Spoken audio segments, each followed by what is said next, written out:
a sacred place for women where restoration meets ambition. We're diving into unspeakable stories of healing, strategies, and soul work. How can we hustle if our hearts aren't whole? Let's go, girls. All right. Well, welcome to Heal, Hustle, and Repeat. Today with us, we have someone so special. I want to introduce to you Miss Stephanie Strickland. She is an entrepreneur, author, and mother, and I am so excited just to be diving into her book today, her story, and we will give you all the details on all of that. But Stephanie, thank you so much for joining today. Thank you for having me. I am grateful for the invite. Absolutely. And I finished your book in about 48 hours. I was working at my desk. I work remote from home, and it was a really slow week, and I just couldn't put it down. I want to say thank you so much. So for you guys watching, Stephanie's book is called Finding Peace Within, and she very vulnerably shares her story in a way that makes you feel like you're reading about your own life and you think, oh my goodness, is this me?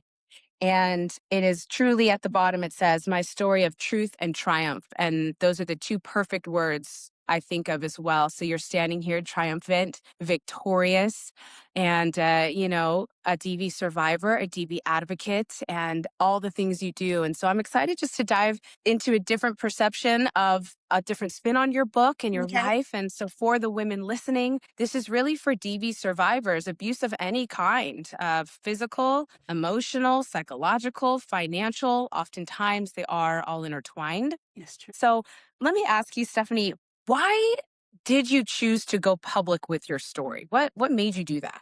So when I chose to go public with my story, it was more of a me taking back my identity and me owning who I am and me being the one to tell my story and the narrative of it and not someone else being the person that was telling it. Mhm. I basically was tired of hiding in the shame.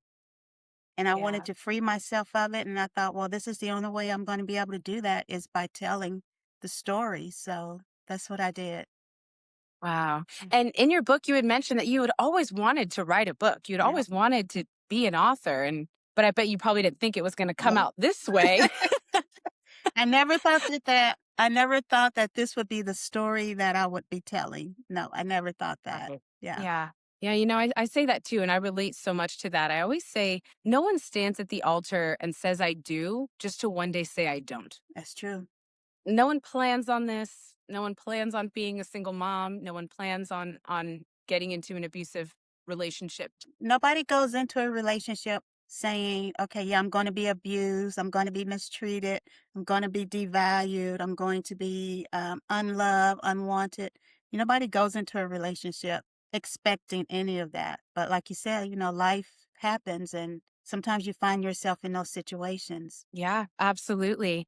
And I mean, in your book, you talk about it very openly. I mean, starting out, finding out you're pregnant in high school, Yeah. and you spent your life up until that time, until it ended with this man building and fighting and loving and all the ups and downs that we'll talk about that you already spoke about in your book. But let me ask you, for other women too that might still actively be in abusive relationships, looking back, why did you stay as long as you did? Wow, that's a good question because, sometimes, abuse is so subtle. It doesn't always start out with the physical side of it. It's the little Mm. comments here and there and sometimes and with society, they make abusive behaviors so normal. And Mhm. so Mhm. sometimes you really don't even realize that you're in an unhealthy or an abusive relationship. You don't even know that this is what this is. And I think that was me in the beginning. I'm like, okay, I don't like this, but is this how it works? Is this abuse or is this just normal how it's going to be? And I think Mhm. that's what, for so long, that's what I thought. I was like, is this abuse or is it, I really didn't know because it wasn't physical all Right. the time. It wasn't always physical. It was like emotional and mental and psychological. And I was like, okay, well, is this really abuse? You know, because nobody talks about that side of it. Absolutely. And you just said something so key because like you said, we're not aware. And I would agree with that. I mean, I think I didn't even think I used the proper words or what I would choose to be appropriate. Like I am a DV survivor. Mhm. This is an abusive marriage. I didn't even say that until Mhm. the very end, if not after we had already separated. Mhm. It took a long time for me to come to terms with what just you look back at, the last 10, 20 years plus of your life and you're like, what was that? Yep. But it's not until we kind of get educated and thank God for women like yourself who we hear other people's stories and we're like, wow, like, okay, this is what it is because we weren't taught that growing up. Nope. And I think it's so important for people to share their stories. And I think a lot of women, we stay quiet because of the shame of it. And we don't want anyone to know. And so we don't share our stories. And then we get out of those relationships and we keep it to ourselves when we should be sharing that story and advocating it so the people coming behind us will know, okay, this is not healthy. This is not normal. This is abuse. Yeah. Yeah. I love how you've taken your story and used it, for the better and used it for purpose and our stories Should should never never be be wasted. wasted. And I can't even imagine the ripple effect of how many hundreds upon hundreds of women that follow your page and have read your book. I mean, the ripple effect of your advocacy and just by speaking out. Like we're not out here with capes on. We're just regular Exactly. women. I'm just a regular person. It's the mundane things that truly are the extraordinary, Mhm. and you said something that I actually wanted to touch back on and ask. You said how society basically normalizes abuse or maybe dismisses it or belittles it. What did that look like for you while you were in your abusive marriage? And what do you think it looks like now? Well, for me, my ex-husband was military. Mhm. So, you know, people just kind of stay to themselves. And, what happens in the house stays in the house. And that's how everybody thought about it. And, you didn't go up to the command and talk about it because you didn't wanna Yeah. get the service member in trouble, because if you got them in trouble, then that affected the household because they were the ones that were the providers. I worked, but his income was the main income, and if he got in Mhm. trouble at work, that affected the whole household. And Yeah. yeah, Yeah. and I think, like I said, I think a lot of people just they probably saw it, but then, they didn't wanna get involved, and so they just kinda ignore it like it doesn't happen. I relate so much to that. Not military, but we were in the ministry, believe it or not. And how often you moved. You talked a lot about that Mhm. in your book, how often you moved. And that's one of the heaviest parts I related to the most because just you have young kids, you pack up, you go to a new city, you don't know what to expect, but it's fun and it's almost like an exhilarating Yep. thing and it's like a thrill and you think, okay, a fresh start, which you talked a lot about. But it's so interesting how we can move locations, but wherever we go, there will be. It was And always same. It was always it the same. Yeah. it really It was is. good for a little while, and then it would always revert back to what it was. Yeah. Yeah, I love the part in your book where you spoke about being in Hawaii. Mhm. I was like, "Yeah, let's get stationed there." Let's I'm behind that one. I really like that. It seemed like it That's a was a really fun beautiful time. place, very beautiful place. So excited to be going there, and when we got there, me and my kid, everybody was so excited, and it was good. Which is sad to say, it was good when he wasn't there. Because it was like we could breathe and we could go out and explore and we could go out and do all these things. But when he Yeah. was there, we were kinda like walking on eggshells and, Yeah. staying around the house. It was like the whole vibe would change in the Yeah. house. Yeah. I just you are speaking my language, Stephanie. I just and the language of so many others, but we get it. And that's why we're having this conversation. And Mhm. I remember that too. I felt just knowing his work schedule when he'd be gone, Yep, I was like, oh, yep, okay. I don't need to get anxious until 7. yep, I've got all day until 7. Then I can start getting anxious. yep. And it's just a natural thing that happens. And let me ask you this because I think for so many of us, whether it's marriage or not, or a long-term relationship, or maybe you have children with a man, you know, why why do we as women oftentimes, or you could say, why did you justify staying so long? Like once you kind of were made aware and once you were at the point in your marriage where like it was bad. Mm, It was bad. It was kind of that point in your book where, okay, clearly this is wrong, this is yeah. bad, but I'm in it so deep. What do I do? What do So I why do we justify staying in domestic violence relationships? I think there's so many reasons why we stay and we justify it is because of the fact that we want the perfect relationship and the pressure from the world to have that perfect relationship. Because to everybody outside of our house, we were the perfect couple. We were this young teenage couple. We had, like you said, we had our first child when we were in school and we had been together all this time and we were married. And now here we Yeah. are living this life. He's in the military and we're traveling and we're doing all these things to the outside world. That was beautiful. And, Yeah. who wanted to break that facade? I didn't. Be, Hmm. I wasn't going to dare tell people what was going on behind closed doors. And Right. then, you get the false promises that every time there was abuse, there was always the honeymoon phase where things are good for a while and you hope things will stay there. And you tell yourself, okay, well, maybe things are changing. I think I kept telling myself that, okay, maybe things are changing. We're getting older now because we were 18 when we first got married.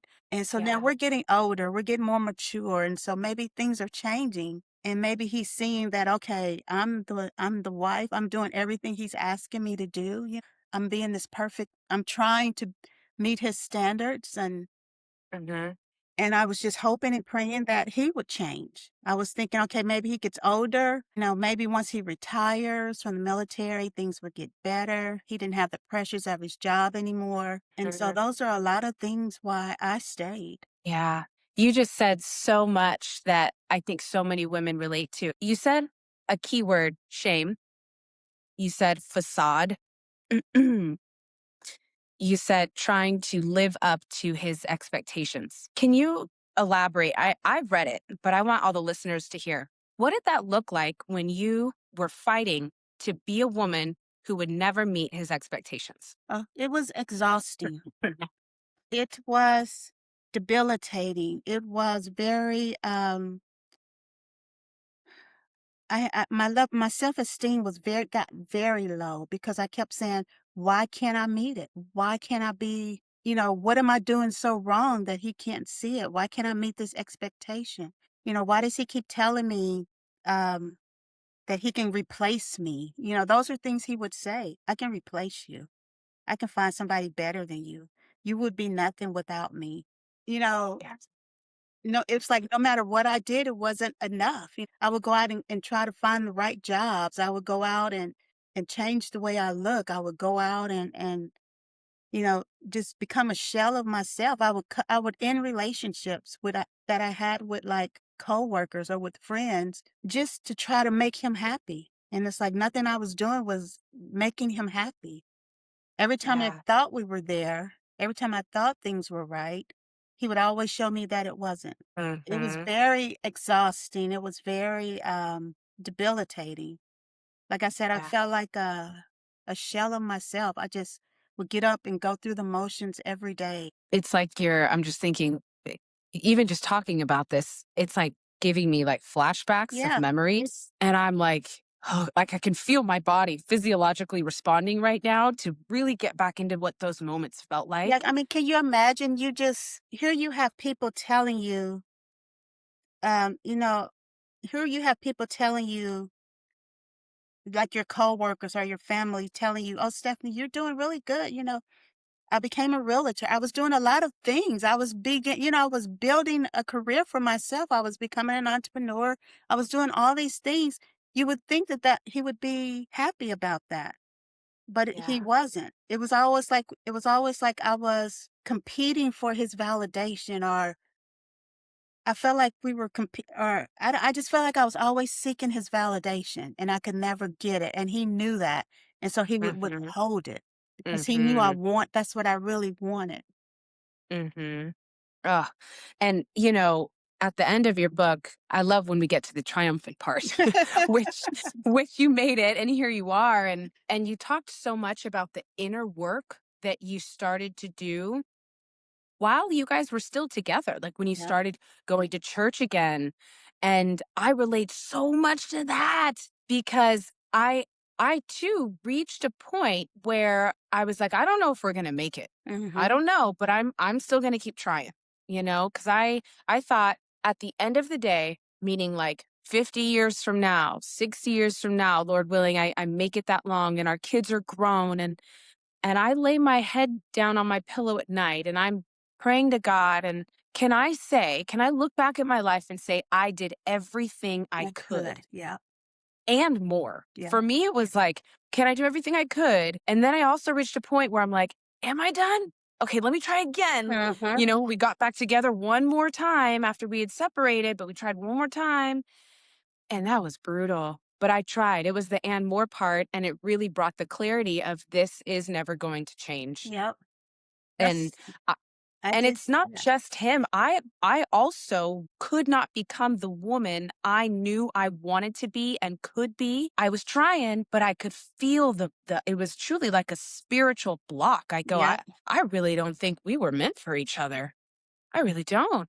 And so you talked about how you started making these changes while you were still together. When you, and the reason I want to hone in on this a little bit is because I think sometimes for the women listening that are in domestically violent relationships or maybe freshly out, we do start to focus on ourselves. And maybe it's that, we got to talk about the big chop. Oh, you did the big chop. That was my favorite part of the book. It's like my dream to do that. Oh, but I don't have the courage. One day, I know I'll do it one day because I do need to start over and just regrow it all. This is not my real hair, if that wasn't clear. Um, but when you talked about the big chop, oh, it was great. But whether it was your hair and you had dreads, you said, Mhm. right? That you had grown out and they were so long for after Yep. all these years, when she started snipping, it was like each lock that It was fell was like a relief. Yeah. I me, the was getting old rid of the Stephanie. old and the new was coming. And that had a lot to do with when I started going back to church is when I started like you said, I started doing the work because Yeah.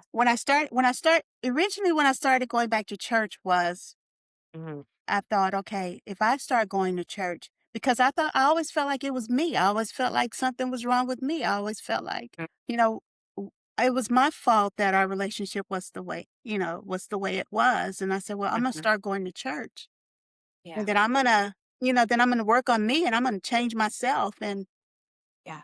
then everything will be fine. That is what I thought. And Right. so, but that's not what happened because once I started going to church and once I started really paying attention to the word and once I really started attending Bible study, Mhm. I started Mhm. understanding that okay, what my ex-husband was doing was a form of oppression. That's what Yes. abuse is. It's oppression. And I'm like, God is totally against oppression. And this is what I'm Abs going through at home. Yes, absolutely. And this is a really heated topic for people. I made a post, I don't know, like a month or 2 ago or something, and I was very bold about it. I said, "As a Christian woman who is divorced," like, that was and then I Right. kinda elaborated and woo, some women were Yep. really getting into it in the comments, and I just sat there and watched. I was like, "Well, I said what I had to say in my post. Imma let y'all just chop it up in there."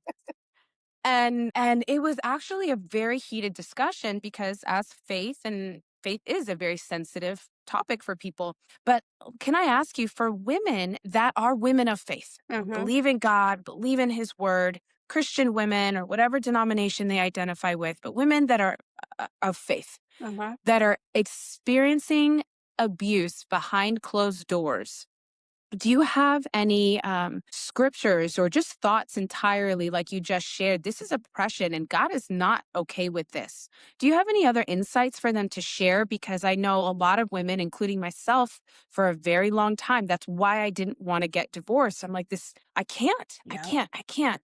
What would you say to that woman? I would say to them that there are so many scriptures in the Bible, but I think the one that I would really point out to them is to really learn is, when the Bible says, that women should be submissive to their husbands, read the full scripture. Don't just stop there. Because what it says is, yes, we should, but a man should also love his wife the way that Jesus loved the church, the way that Christ loved the church. And so, those are things that you should think about. You should think about how Jesus treated women. Just go read throughout the Bible how Jesus treated women. He didn't oppress them. He taught them when it was really against to teach women. Women were not valued back then, but Jesus brought Right. them in as disciples. He taught them. He defended them. He protected them.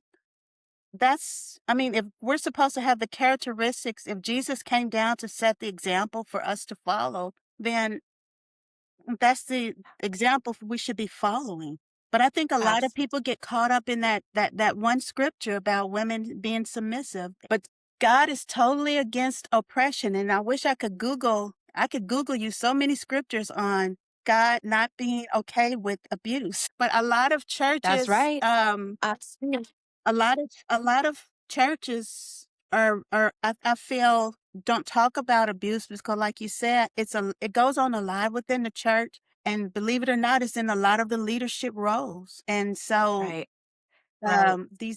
these men are abusing their wives behind, or vice versa, behind closed doors, but then they get in public and they Hmm. pretend to be these God-fearing people.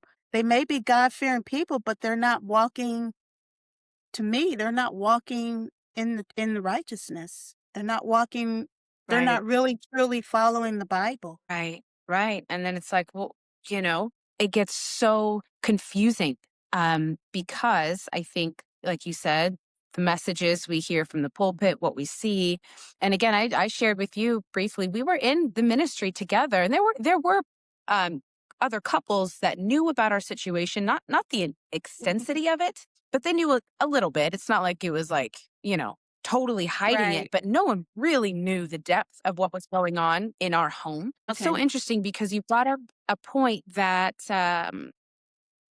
the roles, there's an expectation for women to be submissive, but do you feel like men are held to the same standard of them being in their role? Yes, I think, think about it. When God created Adam and Eve, okay, so he created Adam from the dirt. When he created Eve, he didn't take a bone from Adam's foot for, he took a bone from his rib, from his side. So Eve is Yeah. supposed to be his partner. And just like she made sacrifice, I'm quite sure Adam made sacrifices too. So it's a partnership. It's not and as long as the man is following God, then Hmm. I know, me personally, I don't have a problem with being submissive or women don't have a problem with being submissive. That's what people don't understand. We have a Hmm. problem with being neglected and abused and mistreated, is where the problem comes. Well said. Well said. Whew. We don't have a problem with being submissive as long as we know that we're being valued and loved and taken care of, and we have a voice, and that we are considered Yes. a partner. And yeah, Yes. we don't have a problem with that. Absolutely. I know. And to be honest, I this is just my personal opinion.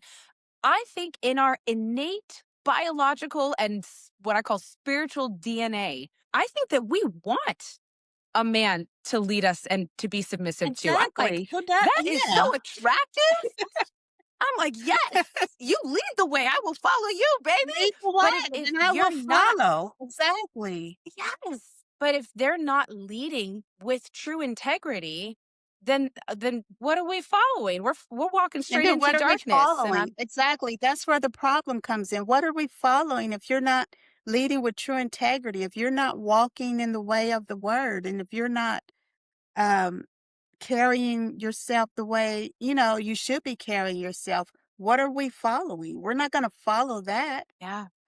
And I feel like women now more than ever, it's not anything new, but I feel like now more than ever are really more vocal and more aware of our standards. And even the birth rates are the lowest they've ever been in the states. Mhm. The state of statistically women that are single is the highest it's ever been. Yeah. Also, the Yep. most entrepreneurs and filling up the workforce for with women is higher than it's ever been, which is That's awesome. true. That's true. But, you know, we're really focusing on what we want, but what our calling is.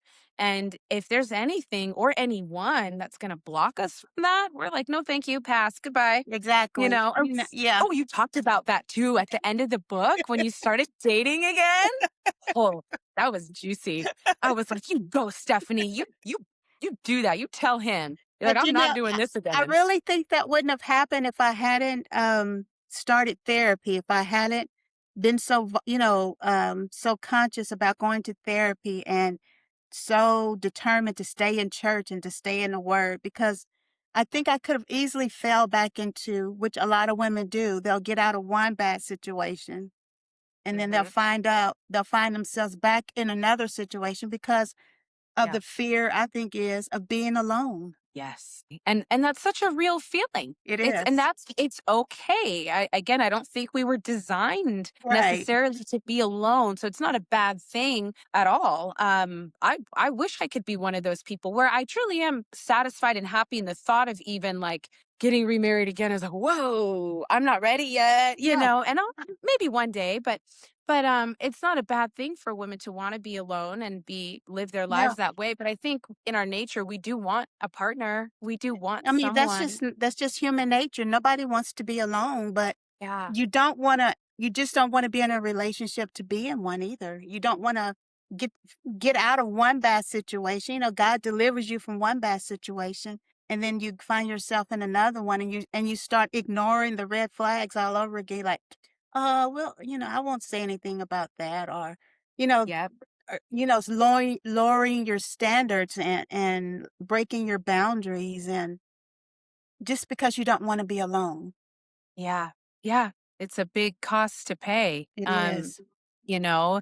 And let me ask you, because you talked a lot about um just the work you started doing and I loved the stories. You're such an incredible storyteller. I Oh. just felt like I was sitting right across from you reading your book. And when you talked about when you were really mad at your therapist one Oh, time, yeah. I was laughing. Your book made me laugh. It made me cry because it's just so relatable. Um, and so tell me about some of the work that you started doing, like anything that you want to share. But I would love for you to share this so women that are going through this, trying to work on themselves or about to, they might know that this chapter of their life is coming up around the corner. What did your personal work look like during this time? So the first thing I did when I finally got out was I made sure I got safe. Once Yeah. safety was a big thing for me. And because for a long time I would have to leave and I'd be looking over my shoulder and worried about Hmm. where I'm going. I changed my job. I did a whole lot of things when I first got out. I changed my job. I changed where I live. Yes. I did a whole lot of that, but I also found a therapist and I had to shop around for a therapist. It Mm. wasn't, and I always tell people to do that. Just because they say they're a therapist, when you get in there and you start talking to them, if Yeah. you're not relatable with them, then they're probably not your therapist. Because my therapist, she was a survivor like I was. And so she knew what I was going through and she understood what I was going through. And I think that's why it worked for me so well, to where I could Yeah. say whatever I was feeling with her. And she could she could call me out on myself because I really had a hard time with in the beginning with acknowledging my part I played in the marriage because I was in my marriage for over 20 years. And so Yeah. I had to really understand my part that I played in that marriage, in that whole situation, the part where I just kind of stayed quiet and stayed silent and didn't advocate for myself. I had to own that. And we Right. went back and forth with that in in therapy. Yeah. Yeah. You're like, "I love you, but I don't like you right Yeah, I now." don't like you right. And there were days she knew I didn't like her. There were days when I would walk out and I would be mad, and she knew I was mad. And sometimes she Mhm. would even end the session early. She'd be like, "Okay, we're gonna end it right here, You're like, "Okay." and I'm gonna let you go home and think about that, and then you come back." That is real. How long did you see her for? I saw her for actually, I still have my therapist. I don't see her all the time, but I have her Oh, on call when I need to talk to her. that's Yeah, awesome. That is we amazing. develop a real good relationship, and we really still stay in contact, and we really still talk when we need to talk, That's when I need to. amazing. Yeah. Oh, amazing. I remember that time I had, a therapist like that, and, she was really the one, my one, and she taught me so many things, and I was with her for about 2 years, and then I moved. I was so sad. I lived in Mhm. Connecticut at the time, and I had just given birth to my daughter, my 2nd child, and then we had to move back to New York City, back to, like, in Manhattan, and I was like, "But that means I can't see Dana anymore," and I cried. My last session with her, I was just crying, and sometimes we'll still email, and that Yeah. was back in 2021. But those women truly save us, Yeah, my from therapist ourselves. saved me. I truly believe that because she wasn't scared to go toe to toe with me. So I tell people that all the time. If your therapist is won't get it, is afraid to tell you about yourself, then she's probably not the therapist for you. Because she wasn't Right. afraid to tell me about myself, and she wasn't afraid to tell me when I was wrong, and she wasn't Mhm. afraid to tell me, what I needed to do to if I wanted to move forward. She would tell me like if I was holding back. She's like, "You're holding back, and that's Mm, blocking your healing." And she was very adamant about a lot of things, and she was very in my face. yeah. We need that Yeah, sometimes. We do. We don't like it, but we need we it, need and it. Yeah, I'm so I happy didn't like though. it. Yeah, I didn't. No. No. And you talked about something too when you first got out, and which is kind of something I want to talk about too, is I just, again, those memories start coming up. When you first got out, I remember you talked about this too. You changed the path that you would run on because you loved to run. And so you Mhm. would change the path. You said you moved, you got a new job. Yep. What are common, and the reason I'm asking this is for people that maybe know a woman who's in an abusive relationship, but she hasn't come forward with it yet, but they Mhm. know something's up. I really do want to bring awareness and enlightenment to the people that want to support, but maybe don't know how.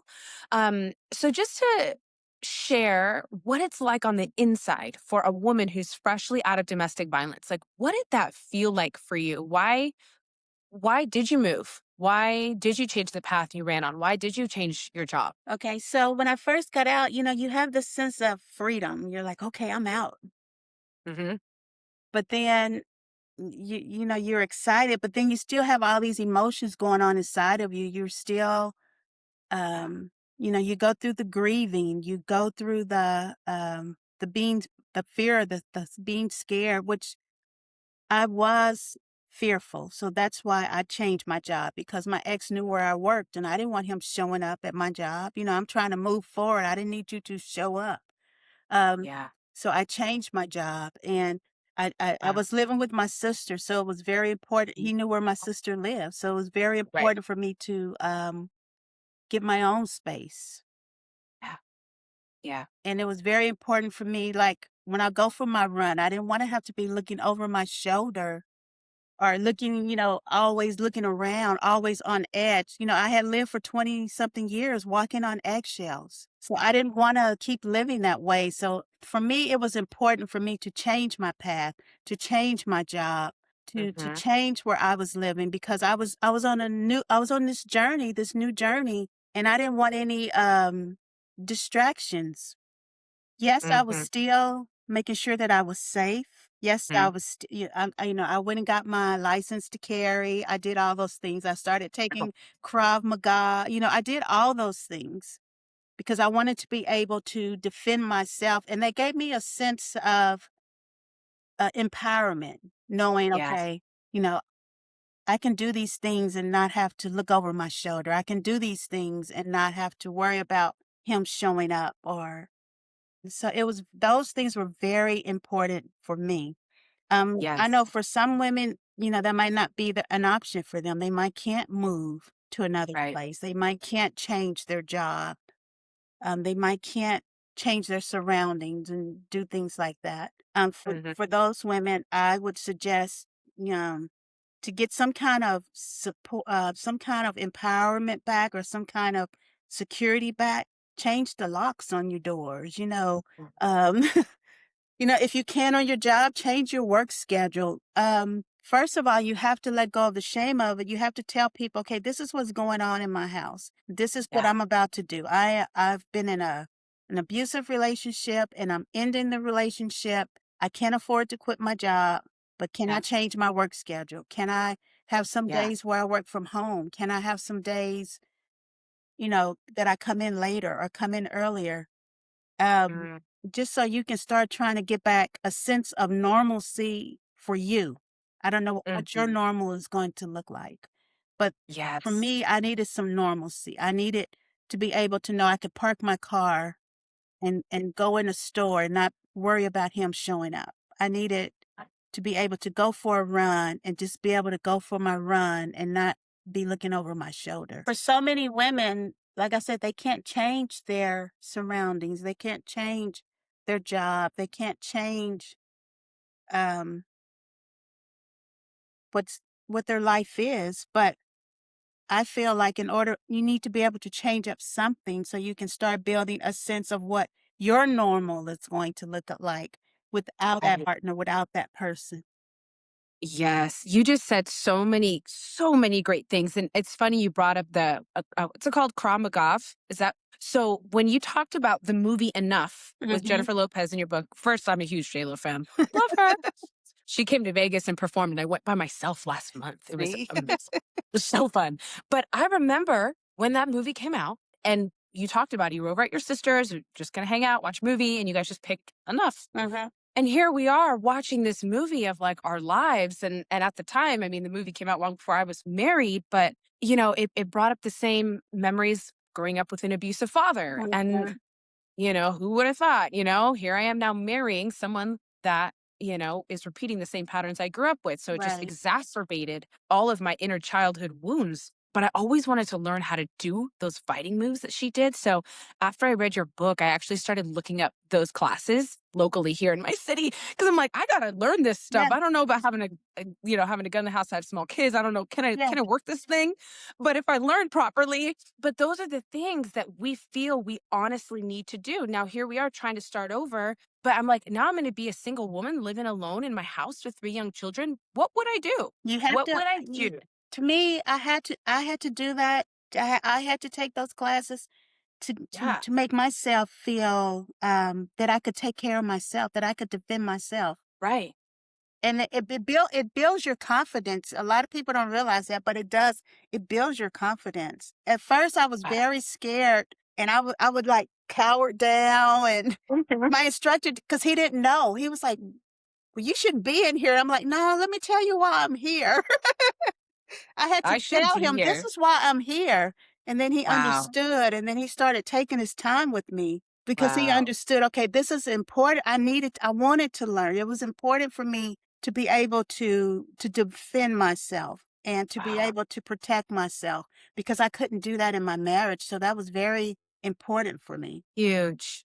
Amazing. And you said something that's so really profound and such a big deal for women to do, to actually just come forward and say, this is my situation. Yeah. And we get so scared of judgment, of Yeah. fear. Am I going to get fired? Am I going to, who knows? But specifically in the workplace is huge. But surprisingly, when you do come forward, So many there's a people will lot. come out and help you. So many people will come in and surround you. I didn't realize that until I Yeah. said it.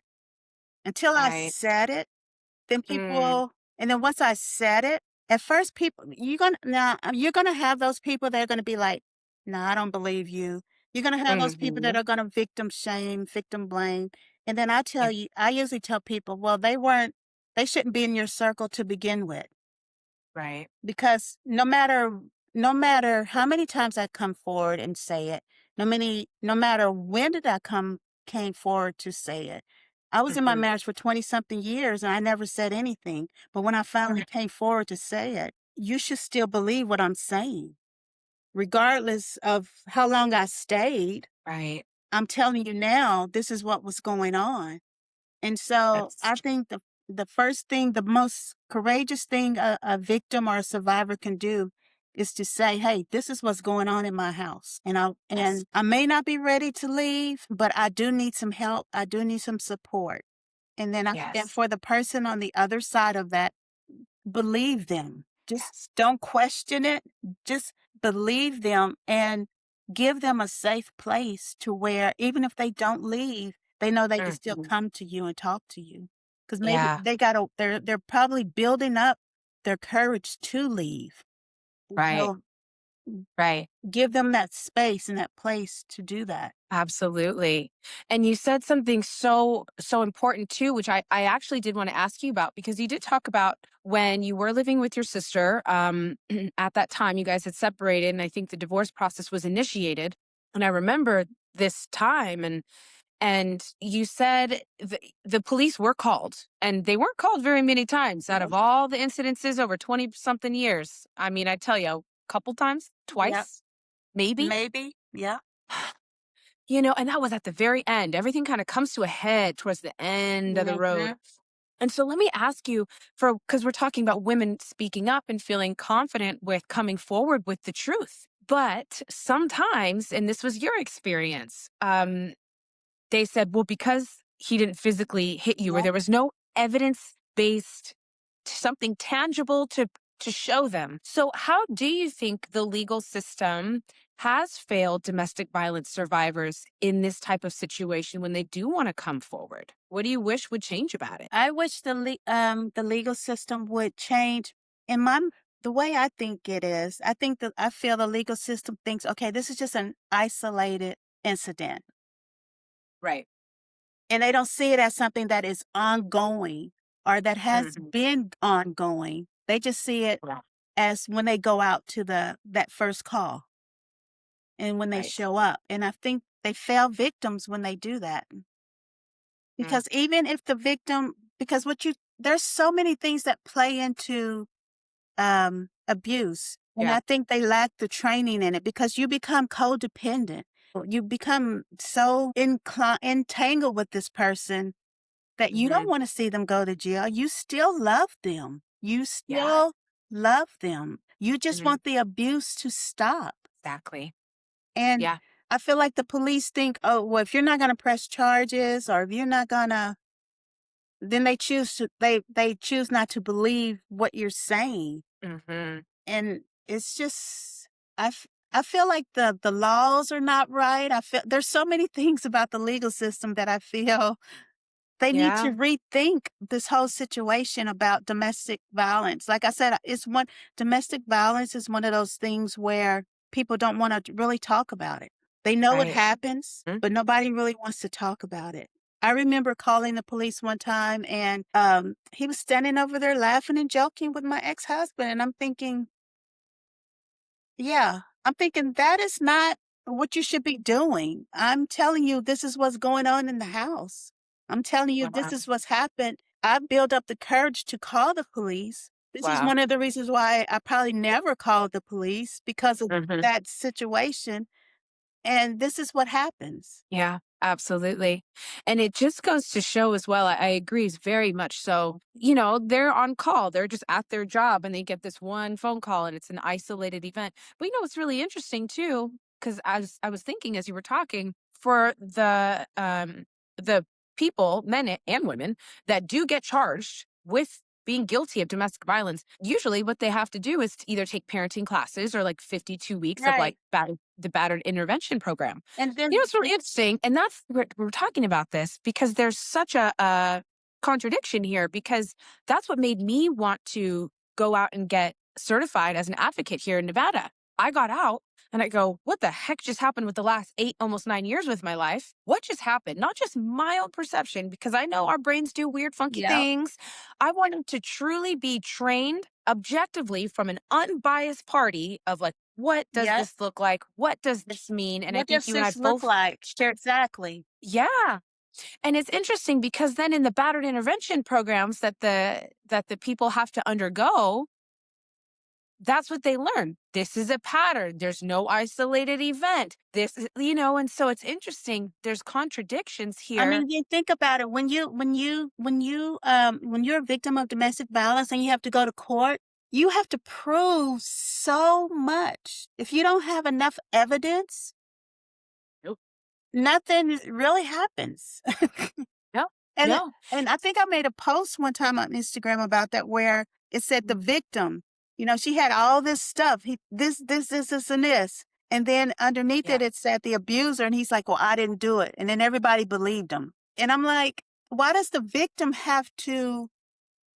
why do we have to go through so much to prove that there's abuse in the household to get some sort of action?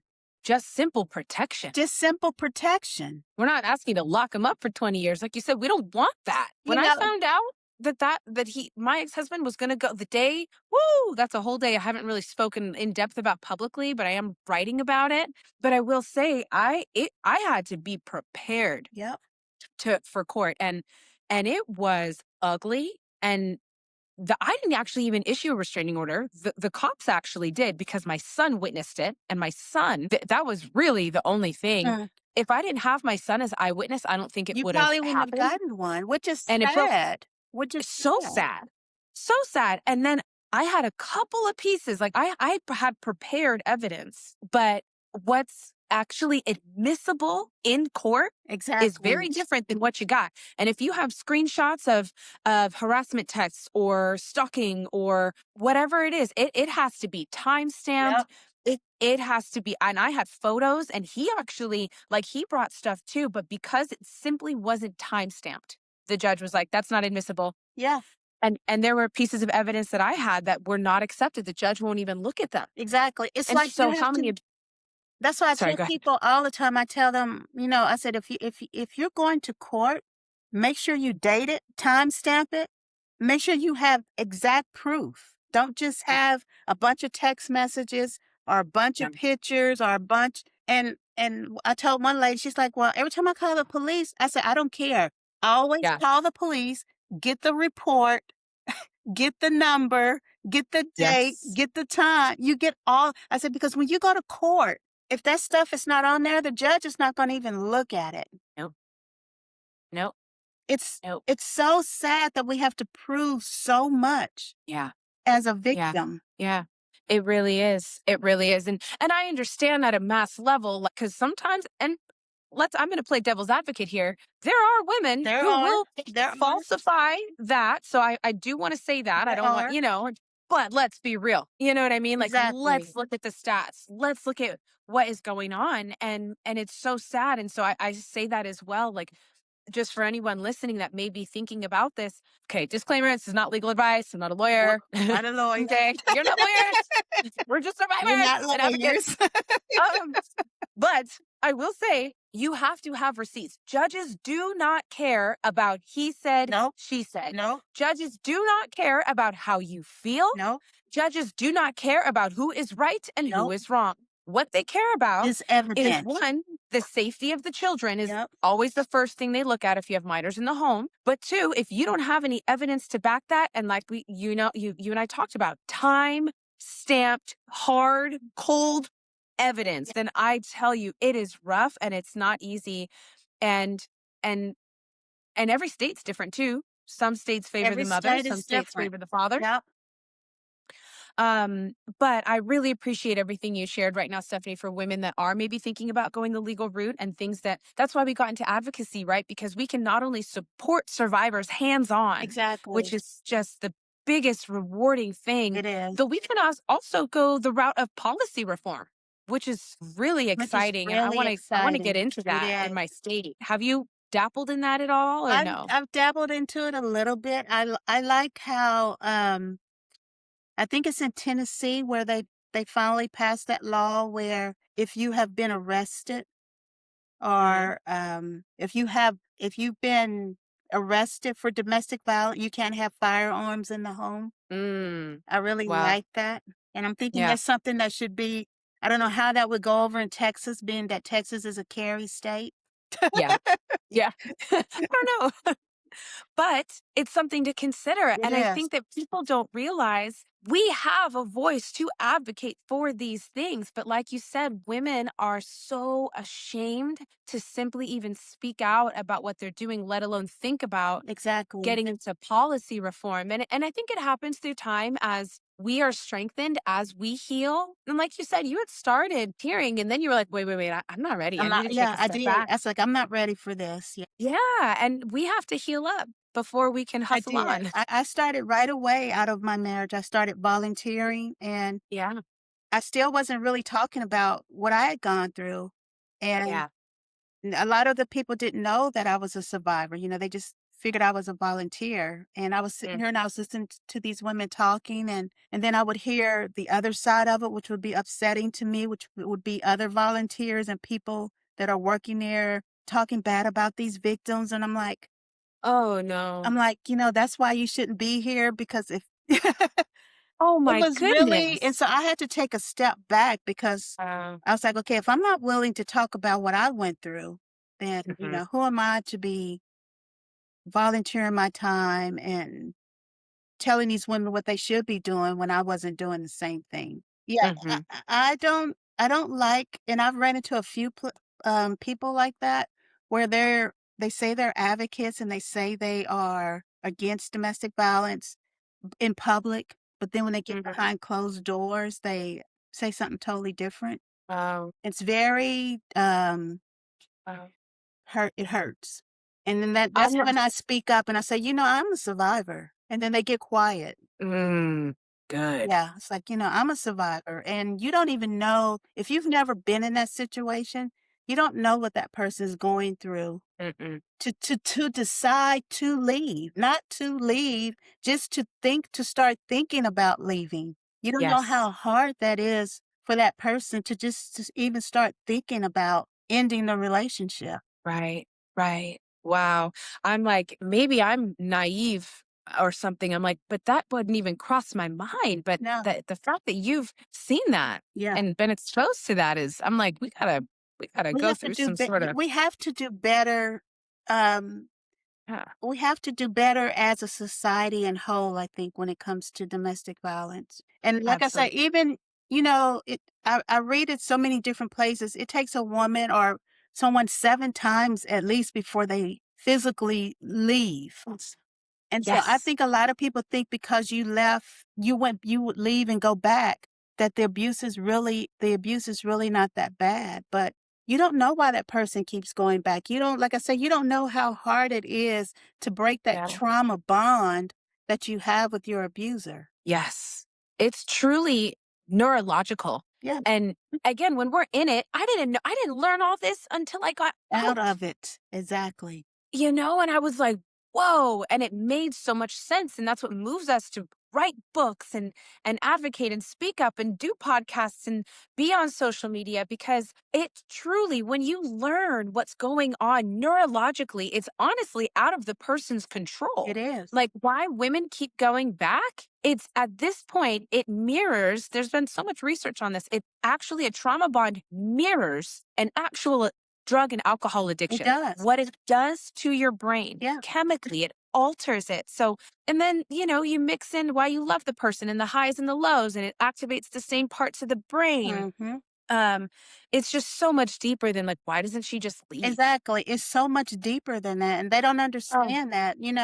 Because um, even me, it took me a long time. I would leave, and then I would be mad at myself because I would go back because I really yeah. didn't truly understand the trauma bond. I really didn't understand what was going on in my head. Yeah.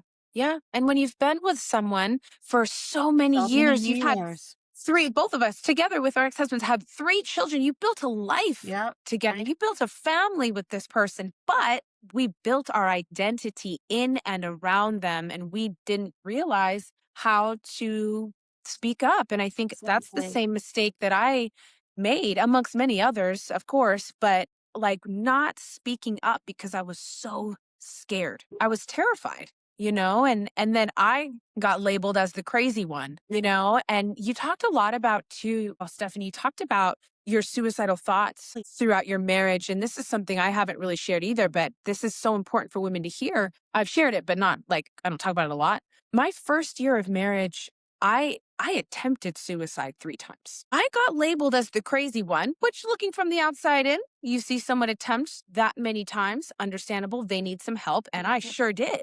But do you know, like that's what I'm saying for outsiders, living with an abuser, it makes you It crazy. does. It does. And you talked about that, how it's like the only way out, it's like, is dying. Either he's gonna kill me or I'm I'm gonna kill yeah, myself, is what yeah. you said. Because you're so, like I said, you're Ugh. so caught up in trying to figure out, because the abuser has um turned everything around. They call it Darvo. They has turned everything around, making you think that you're the one with the problem. You're the one that's, like you said, crazy. You're the one with the issues. If you would just change, then everything would be okay. And then you see Yeah. yourself changing. You're trying to, and you're trying to figure out, okay, what is so wrong with me?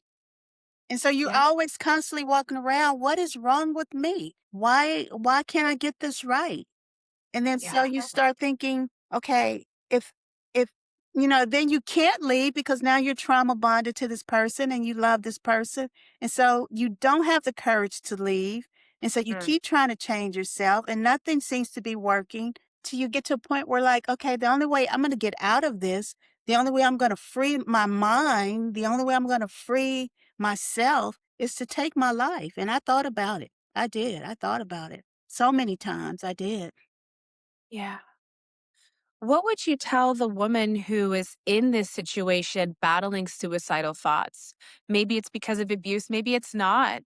Maybe it's a romantic relationship, maybe it's not. But looking back, how you have gone from, your suffering to just such a triumphant state, what would you tell the woman who's battling this now?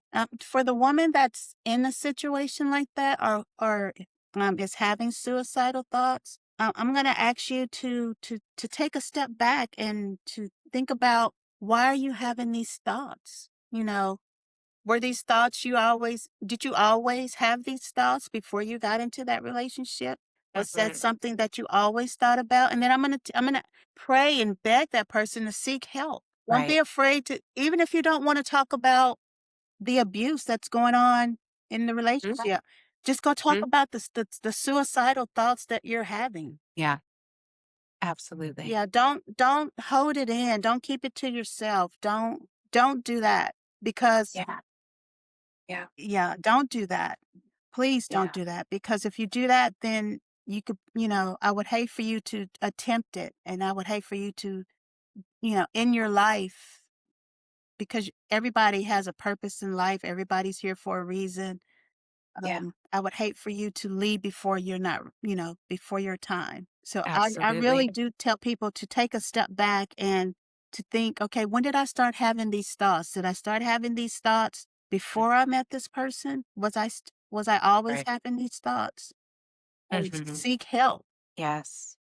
And I'm going to add to that, because that's it. If you still have air in your lungs, God is not done with you God yet. is not I done know with that you you may yet. not know, but if you are still alive today, Yep, you have a plan, you have a that's purpose, true. and you don't have to know what it is. But But you for the have women, one. you have one. And for the women that I mean, we're all living in the same economy right now.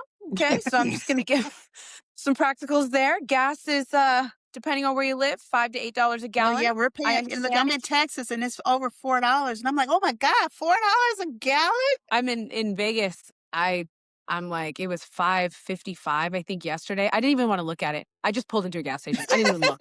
I was so mad. I was like, I'm just gonna get upset. Like, let me just pull in and put gas in my tank. But all that to say, if you don't have healthcare or therapy isn't covered and you don't have insurance, look up a local DV shelter. Yep, They are they're everywhere. everywhere. They are everywhere. And DV shelters, more often than not, 9 times out of 10, will offer free therapy. The Yes. amount of resources that a DV shelter has, one, they don't question you, No, like we talked about, the judges and the legal system.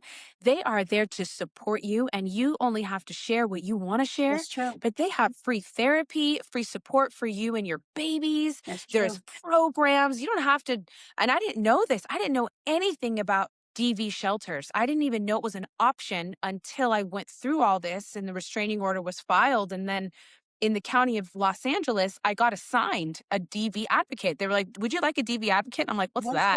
that? I know, And right? I'm like, Like, what's and that? they kind of said it. They're like, "Well, they're just there to support you. Like, if you need them to go Like, to where court did with you." that And I was like, happen? I never heard of it. Yeah. I know.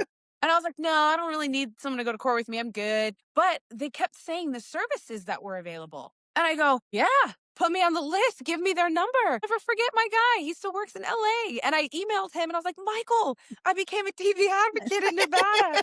And he helped me through the entire process. There was actually a program that awarded me, and it depends on the state and the county that you're in with the funding, that awarded and covered my move-in cost. My deposit for my new house Yep.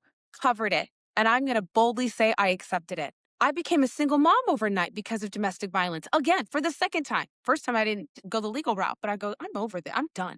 And so just know, women, there's a There are so many programs out there. But like I said, you have to speak up.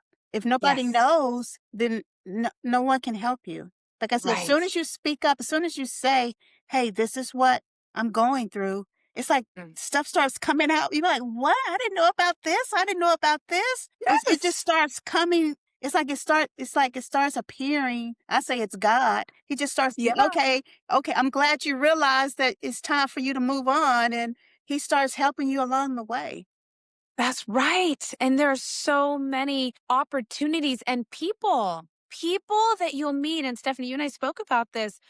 You know, DV survivors or even sexual assault survivors, just kind of the survivor sisterhood Yep. is very special. And it's just when you connect with another woman who's lived it, who gets it, who won't question you, who supports you, and will do anything she can just to even simply be a listening ear if that's all you That's need. true.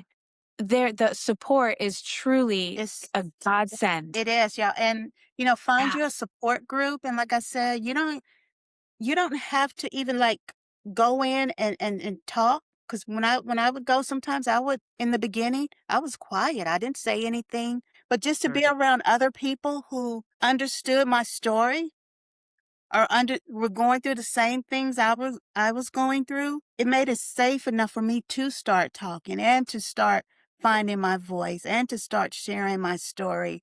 And to ask questions, like just, what did you do for this? Or how did you do this? Or like you said, who helped you move into your new house? Or who helped you? Where'd you get the money for that? Survivors will share everything they know. They don't hold Yes. nothing back. Mm-mm. Nope. We are open books. We really are. We will Once we share find that power. everything if we think it's gonna help you Yeah. and we know you, we're like, "Look, did you try this?" Yep, absolutely. And thank God for that. Yeah. And again, you guys, if you have not yet, Finding Peace Within. Stephanie, where can people find your book, by the way? My book is available everywhere. Mostly people go to Amazon to get it, but it's available. If you go in the bookstores and let them know, they can get it for you. Wow. It's everywhere. Yeah. Oh, It's truly, like I said, when I wrote it to take back my ownership of my identity. I wanted to tell my story. I didn't want someone else telling my story. It's like, no, I'll tell my own story. And I never mhm. realized it would open the doors that it has opened. And I never realized that it would touch the lives that it has touched. I get so many DMs and emails and Wow. from people who said they've read my book and how it really helped them. And I'm like, wow, I never expected that. So incredible. Which leads me to another question I have for you, kind of as we come to a close here. So, for women that are out, okay, I'm out. I got out. I'm in my new place. Got my license to carry. I took my fighting classes. I'm out. I'm out, baby. I'm moving on. Um, but maybe they're still struggling to find purpose. And here you are, just shining brighter than ever. What would you tell the woman who's just asking herself, okay, I'm out, but now what? Just take it one day at a time. Just get up and live that day. If you get through that day, then Mhm. you're doing really good. And your Yeah. purpose will find you. Your purpose will find you. It will. That's what I did. Once I got out, I just one day at a time. Mm. And there were good days and there were bad days, and I learned to accept that, and I wasn't hard on myself when the bad days came. And what I mean by bad days, I made some bad decisions, some bad financial decisions. Like, Mhm. okay, I did it. Yep. I Yep. own it. Yep. Um, 100%. instead of feeling pity about it or feeling bad about it, I just owned it and said, "Okay, yeah, I did it." And then I just woke up the next day and I kept moving forward. The whole thing for me is when you get out is to keep moving forward and Mm. don't stay stuck in the past and don't keep looking back at it. That's why I tell a lot of women it's so important to accept your part in the relationship. Because once you can accept your part in it, then you can heal. Then you can say you can start letting it go. Because Yes. as long as you keep denying, well, I didn't do Mhm. anything wrong. I was the perfect wife. There was some part of you, like for me, which my Mhm. therapist made it very clear to me, I was accepting of that life for 20 something years. Right. I was okay with that life for 20 something years. And I needed Yeah. to accept that. I needed to say, okay, I allowed this to happen for 20 something years. Mhm. And Mhm. then once I could say that, then I could start healing because I wasn't angry and I could let that bitterness go and that anger go because I was mad at myself. Well, Yeah. I tell women all the time, just take it one day at a time.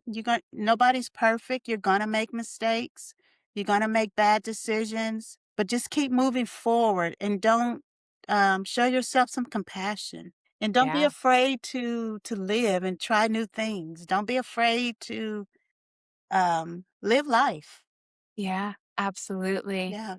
I'm being reminded of the last few pages of your book, which had me cracking up. You guys, I'm not going to spoil it. Okay. The last few pages of this book, what Miss Stephanie Strickland here was living life, trying new things. I Oh, did. And woo! I You did, went for it. I tried something new today. I went to a what do they call it? A Creole class, where they have that silk Yeah, thing. you did that today. Oh my gosh, was it amazing? It was It looks hard. really hard. Oh my God, It this looks is so really hard. hard. Yeah, I feel like I would be like upside down with my legs like tangled in the fabric. Like I don't know what I'm doing. Like a foot off the floor. Yeah, it was so hard, but I tried it. That's amazing. And it's so It fun and is. freeing and you know what's so cool, Stephanie, about what you're sharing because we're watching it happen in real time is you know, now you will never be the same woman you were. Exactly. She's gone. She's She's gone. gone. You know, in And my marriage, I would have never done that. When I was married, I would have never attempted I would have felt like I couldn't, because I've always been told of what I wasn't. You're not this, you're not that, you're not this. But, now, mm. yeah, I'll try anything once, but I did. Sometimes that's all we need. That's all I need. I tried that today. I was like, okay. That was fun. One and done for an aerial class. But you know, it's so cool though because you learn new parts of Yep. yourself and you get to relearn or even just learn what does this version of me Me look even like. like? Yep. What does she like to eat? How does she like to do her hair? Exactly. What does she want to do tonight? What does she not want to do tonight? Exactly. But having the freedom to choose is, It's, and like you talked about, most survivors, I think we all more than anything value safety. oh, yeah.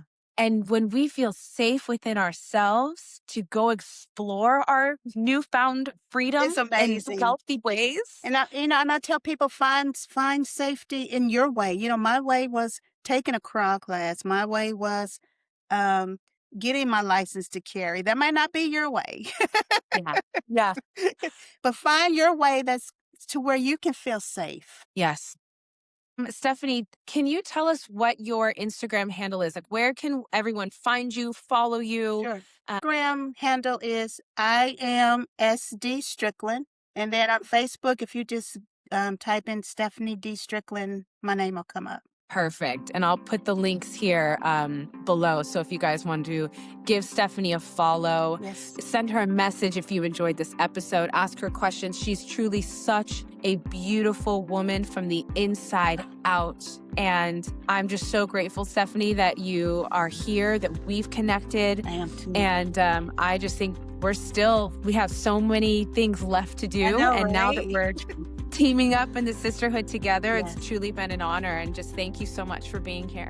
Thank you. I am so glad to be here. Thank you so much. All right. Until next time.